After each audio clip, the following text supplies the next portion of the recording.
Up first this evening, the Bank of Jamaica BOJ intervened in the foreign exchange market today, but that still failed to halt the depreciation of the Jamaican dollar, at least for another day. Now, the intervention came as concerns mount about the likely pressure the sliding dollar is having on merchants and will have on consumers. Now, this as the US dollar sold for $142.23 today, another record low. TVJ's Vashon Brown has more in this report.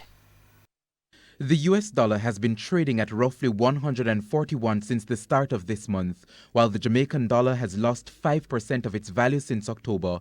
And again, the BOJ is taking action. The central bank today intervened in the foreign exchange market, selling $40 million to slow the decline.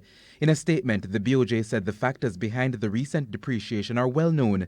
It said it expects that these impulses will subside and that normalcy will return to the market soon.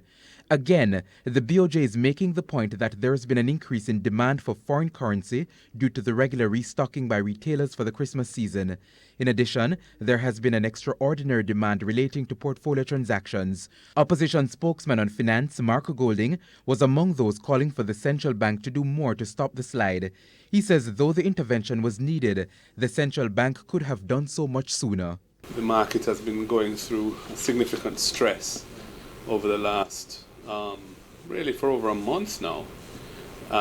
They intervened once before, 2 weeks or so ago, but it didn't really have the desired effect, and the dollar did continue to fall in value, and the supply in the market to regular end users, businesses in particular, in the rail sector, where that supply has just been inadequate. The BOJ says it has taken note of the public's concern about the depreciation. However, it says it does not expect that the recent pace of exchange rate movement will be sustained.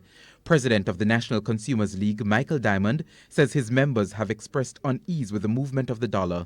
There's always a concern because usually the cost is always passed to the end user, and the end user is the consumer. Even though a lot of the manufacturers would have planned ahead, but nevertheless, any change in the exchange rate is something that they attempt to recoup now rather than later. So this is a situation for us as consumers that we definitely don't like the sporadic activity of the dollar, but nevertheless, we do understand that this is a part of the process, especially now that we're moving into a shopping season. But for us, it's a major concern when manufacturers and others will just simply react and pass these expenses on to our consumers.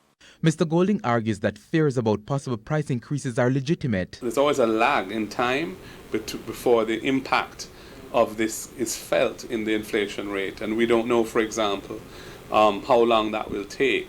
I mean, what I am aware of is that any goods or services with a high import content, the sellers of those goods or services are going to be pricing on the basis of knowing in their mind that the dollar has hit 141. And the BOJ last intervened in the market in October when it sold $30 million to authorize the dealers and cambios. Vashon Brown, TVJ News.